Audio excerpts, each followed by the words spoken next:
Today we're going to talk about the second of 5 guiding principles to scalable strength, which we cover in the book Raising the Odds, which is to play the long game. Now, why is this important? Why is it important that we take a long term approach to building success rather than seeing sort of immediate short-term gains as markers of success for our business? Well, we're all familiar with the business life cycle, and the business life cycle suggests that after a period of startups and sort of get into a position then when we can start to scale our proposition and customers are interested in buying our products or services, we experience a fantastic period of quite accelerated growth. But accelerated growth for the eternity is not something that is clearly possible. There comes a point where there's some degree of saturation, and that's where we achieve this sort of position up here, which we call maturity. We call it maturity because we're strong as a business. We're well known. We've got a great brand. We hopefully have got a fantastic team and culture.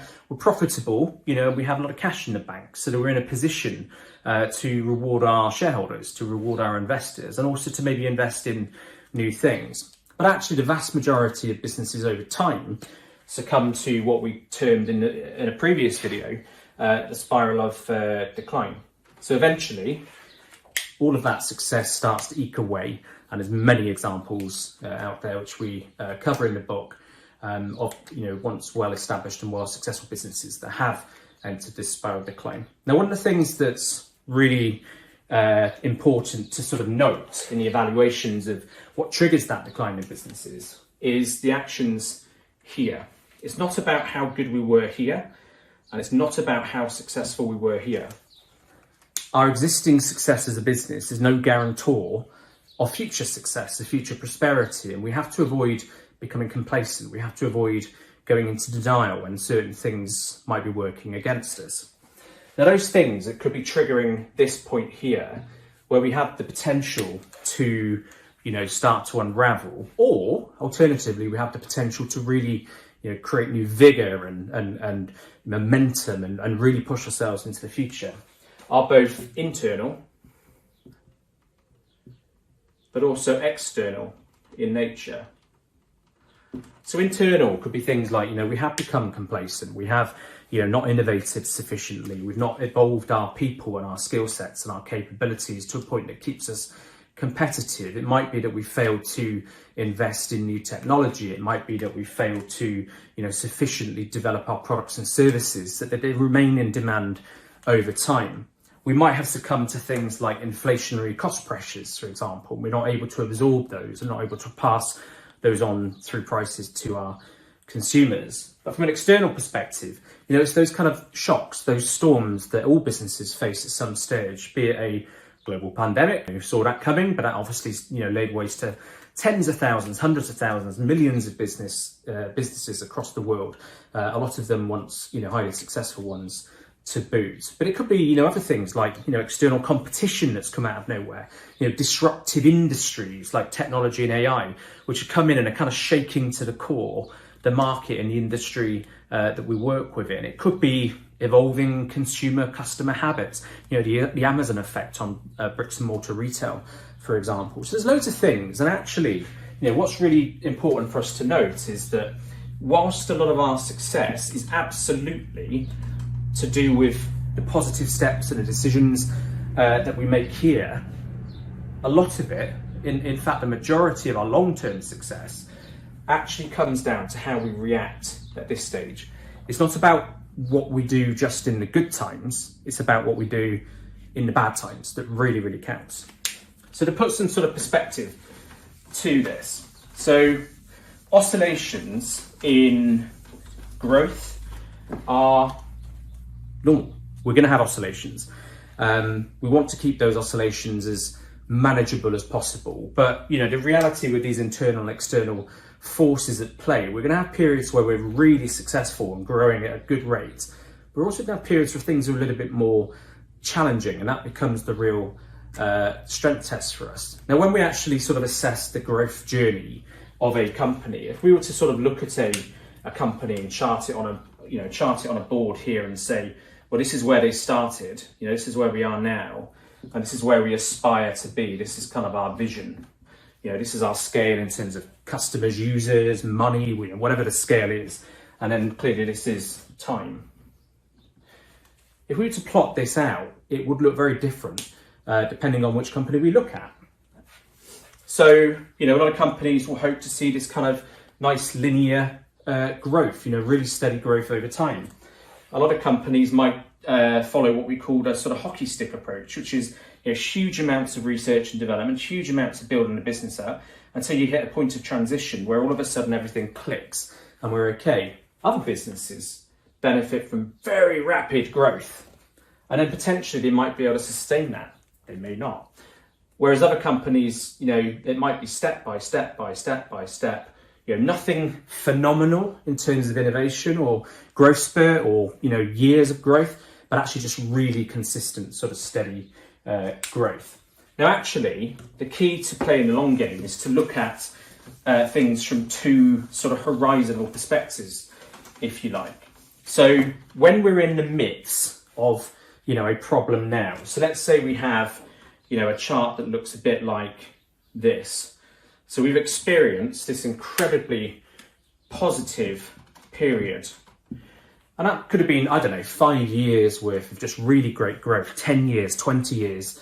The timing isn't the point. It's more that we were experiencing this fantastic period and we become used to that. And that's the expectations of our investors. It's the expectations of our boards and expectations of our teams in terms of the work they do, the opportunities for progression that they have, and also, the incentives, the opportunities to earn more money, achieve bonuses and things like that have become the norm. But then we hit this point and things start to go a little bit awry. We enter a period of, uncertain economic conditions, such as the one we face in 2023, 2024.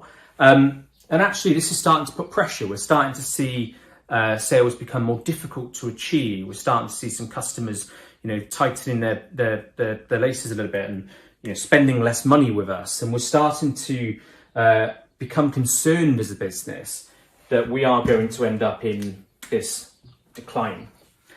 So naturally, because we're human beings, regardless of the positions that we take up in businesses, we start to worry and we start to stress and we start to panic.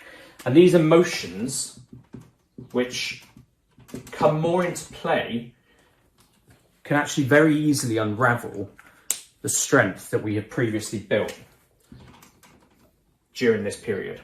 So, micromanaging, for example, making reactive decisions about where to cut costs without necessarily thinking through the implications, deciding that we're not going to invest in new technologies or new product development because we need to reserve cash, becoming a little bit more direct and sort of challenging between us as teams, starting to surface up loads of different projects and reactive ideas to try to counter the threat that we are facing. Now, all of these emotional sort of things in isolation may seem fairly trivial.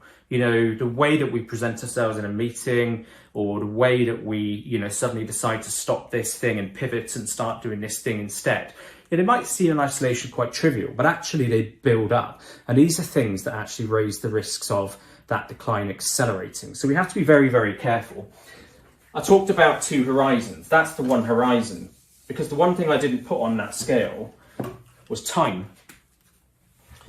So we now have a business that's achieved that. Now this is the same business, the same profile. It's just that we've extended the x-axis and we're looking over a longer time. Now, of course, none of us can look into the future, but a second horizon is about playing a long game. It's really thinking about, are we still confident that the journey we're on from here to here, our vision, our aims, is still the right journey? It's just that maybe we're not traversing that journey via the route we expected to, but it doesn't matter. In the same way as you go down a road and there's a dead end, we can take a diversion and we can find another way around. Is it that, or is it something chronically wrong with our ambition? So there's a separate piece here, which I won't go into today. But actually, there is a serious question, particularly when we're going through quite a lot of upheaval in terms of industry disruption, as we are at the moment, where we need to determine as businesses, do we just need to evolve what we're doing, change direction slightly, or do we need to completely adopt a revolutionary mindset, which is to say, look, if we do nothing here, this is now out of date, we're going to be replaced by new competition. What do we do? So evolution or revolution is an important question, but we'll tackle that in a different video. But coming back to the horizons, so this is the same chart, and the business has achieved all this strength. They're in a positive position here, but they now have a risk. They're at this point here, and those emotions start to come into play. Now those emotions start to drive short-term tactics to counter the sales decline. Those emotions start to drive short-term tactics to reduce cost base without necessarily thinking through the medium to long-term implications of doing so. These short-term tactics cause us to panic and convince ourselves that the route that we are on, the products that we're servicing, the projects and initiatives we have in place to evolve our businesses, the strategies that we have are wrong, and that we need to drop those and we need to pivot and start to do something else. So this is where that decline could happen. But actually, for a lot of businesses, it's an oscillation. It's a blip. It doesn't have to be something which goes beyond, say, this level here. We could, over time, get into a much more positive state. And actually, with hindsight, we're able to look back and say, God, that was quite a difficult period for us then.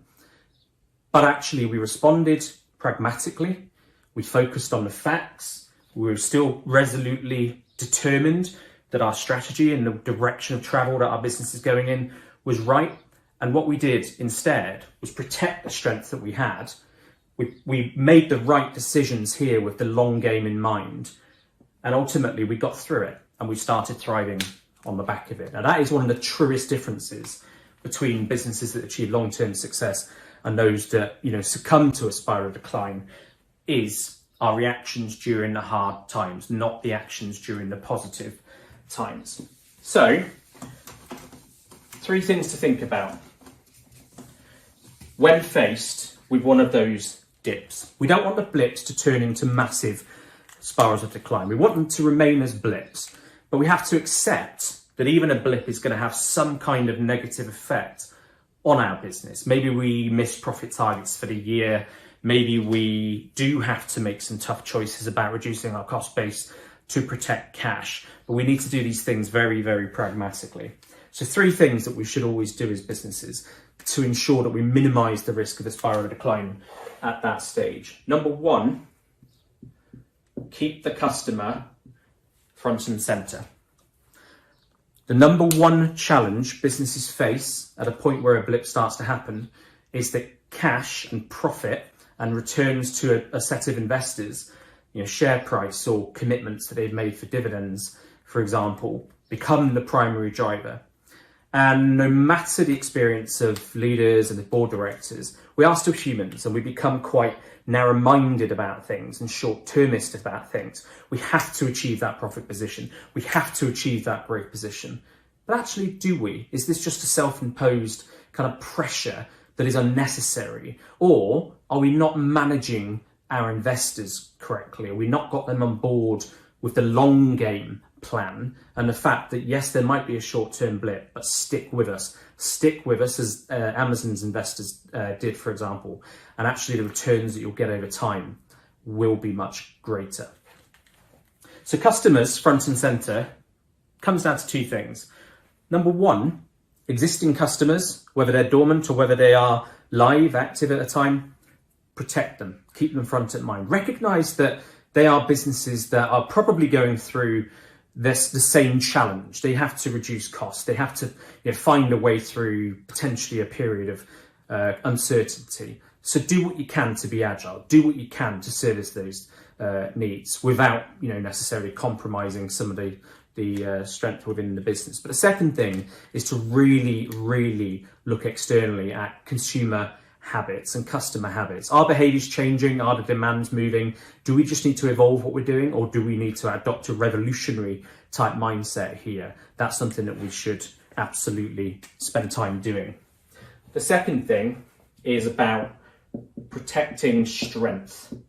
So the strength that we have built up. But whilst most businesses and most business leaders and boards will see that purely as cash and profit, that's only one thing. That is vital. And yes, sometimes we do have to make some difficult decisions, but actually it's not just about cash. It's about culture. It's about performance of our people. It's about innovation, and it's about customer experience as well. So we have to be very, very clear that we're not just here to protect the finances, because by protecting finances, sometimes we can weaken culture, we can weaken the outputs of and performance of our people, we can weaken customer experience by cutting corners and things. We have to keep the whole piece, the whole elements, 12 elements of scalable strength in mind, and make sure that our tactics to potentially save cash are not having a detrimental effect on the long-term strength of our business. And then last but not least, what we have to do is position ourselves for growth. Because if we take the right tactics during the hard times, the likelihood of us getting through that blip and ultimately then continuing our path forward towards our long-term vision and becoming huge success stories over the long term as well, we have to position ourselves for growth. What does that mean? Well, two things. Number one, we have to ensure that we have maintained customer loyalty. We have to maintain, make sure that we've maintained our best talent and kept them in the business. We have to make sure that we have the ability that when that transition point comes and suddenly growth returns, we're ready to go with it, because it's almost like a bit of a backlog. All of that sort of loss will eventually come through, and we might find ourselves with a bit of a jerk upwards, if you like. Secondly, if we have determined that there are some forms of changing customer behaviours, customer buying habits or needs during this period, this is the time to innovate. This is the time to use maybe a bit of downtime that we have in our team to develop products, develop solutions, develop our offering, make ourselves better, really grow our brand, really get ourselves out there, so that ultimately when the spending power of consumers and customers returns over time, we're ready to capitalize on that, bearing in mind that potentially we will have needed to innovate what we do to be able to service their demands overall. So there's three things we really do need to think about: customer front and center, protect strength, not just the finances, all the strength that we're building in the business, and then finally position ourselves for growth. Because if we raise the probability that we are going to get out of this blip period, then we increase our chances of becoming long-term successes by riding that great wave of growth, which will come.